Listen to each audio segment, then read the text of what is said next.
So if you can hear the birds in the background, that can add to the ambience. So in this we're gonna cover thematic reuse mostly. That's what this is mostly about. Okay. If you ever listened to Wagner's Tristan Overture, okay, it's basically one big thematic reuse for 10 minutes in a through composed piece. You could reduce it to that kind of thinking. So I will actually link the PDF to this. If you want to use it, you could completely steal my progressions. I don't care. I do this stuff for fun. So, and again, I don't like to overly produce videos because it takes enough time out of my life just to make examples. So I don't want to sit here for days on end making a movie. This is educational. So, that being said, we're going to talk about thematic reuse. And I've used this theme before in previous videos, but we're going to use it with Ionian. And let me play it. Well, where the thematic material is coming from.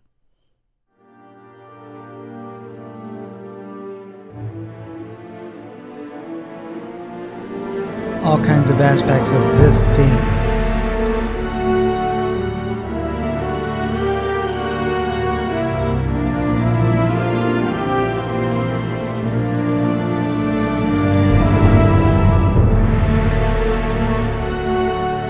Okay, so that's all we really need to listen to, because I stole aspects from that theme, reworked it into Ionian, and as if it would be part of some piece that was using that theme and then transitioning, okay? And that's one way you can think about thematic reuse, as some form of transition from one feel to another, still using the same thematic material. So I'm using this melodic material, and I'm just playing through the original version first.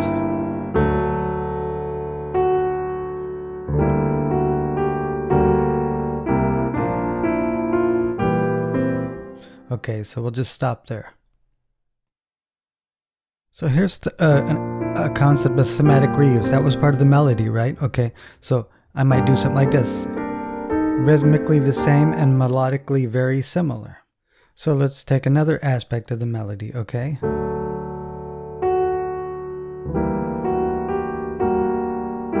Okay, that aspect. Now, in the Ionian piece, I do something like this. Same rhythmically and melodically different mode. Ionian in this case. And in fact, in this piece that I did, it actually starts switching voices too in the inside. So this is stuff you should probably learn how to do. Having melodic aspects and motifs echoing in different voices. Even hinting at melodies, okay? I do this in there. And this is super good practice to echo all kinds of thematic material in different voices. Okay, so let me go ahead and play back the sequence now that we know what we're listening to. We're listening to thematic reuse from that original clip I played before. Now listen to this clip.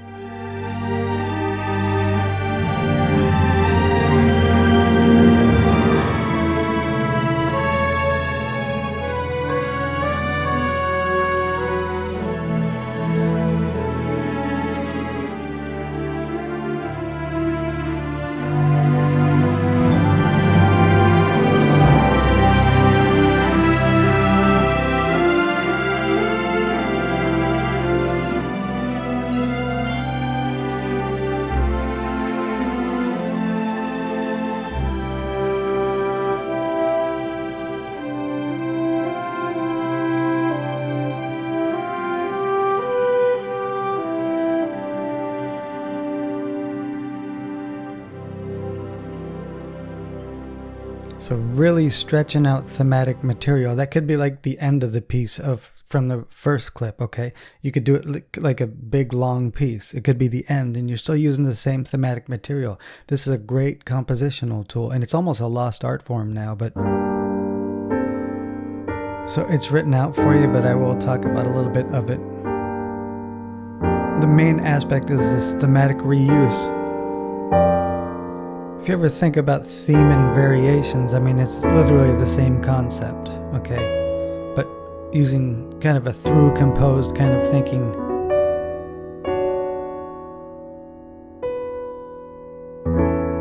See how it just keeps repeating those melodic motifs from the original clip?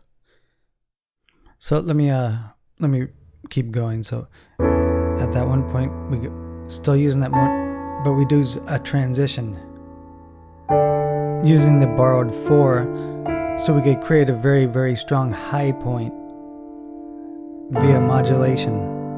So these melodic motifs are even happening during the transitions, the modulation.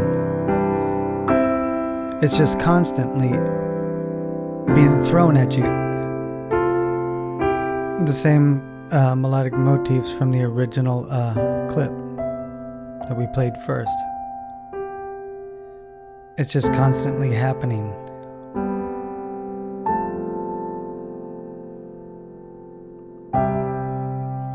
And I'll link the PDF to where you can just, if you just want to steal the progressions, that's fine, and the chord moves.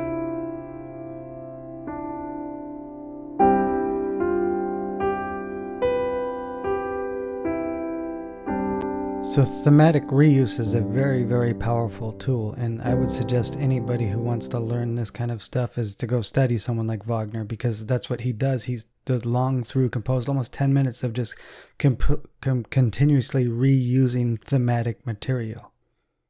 And you could do this with film score kind of sounding things. And I know John Williams does stuff like this a lot, and people probably don't even notice it, that he's still using the same thematic material.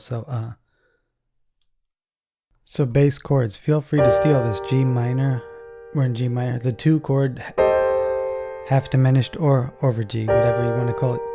G minor, 7th in the bass. Now an E half diminished, we're using that as a pivot point to the A, okay? Remember, if you've studied harmony long enough, you know a half diminished can always resolve down a 5th. But I do an unusual resolution. The 7th is in the lowest note of the half diminished, and it resolves up a major 2nd to the E. So it's a little bit different kind of resolution. The 7th does not resolve. So, and then when we arrive there, I just treat it as A major, okay? So with the 5th, with that pedal point on the E, that 7th's not resolving down like this, okay?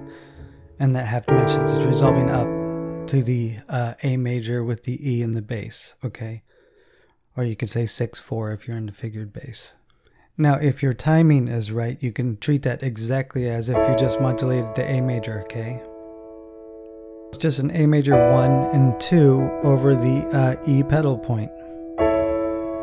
Then the borrowed 4 chord, minor 4, okay? And then a G9, dominant 9 chord. A lot of people are afraid of dominant chords in film scores. It's kind of funny. And then a 1 in C. The D minor was our pivot chord. Now 1, 2 over the C, pedal point, and then 5. 4 over the C. 1. Then a 1 sus 2. Then a G sus 4, which does not resolve. With the 3rd, I mean, in the G chord, it doesn't resolve to the 3rd. That's a very John Williams-y kind of thing to do there, that melodic aspect, kind of outlining that major 7th of a C chord, but over the G sus 2. So if you want a very common John Williams Ionian move, there you go, that kind of thing. Okay, so we'll listen to them back to back now. The original, then the thematic reuse in Ionian.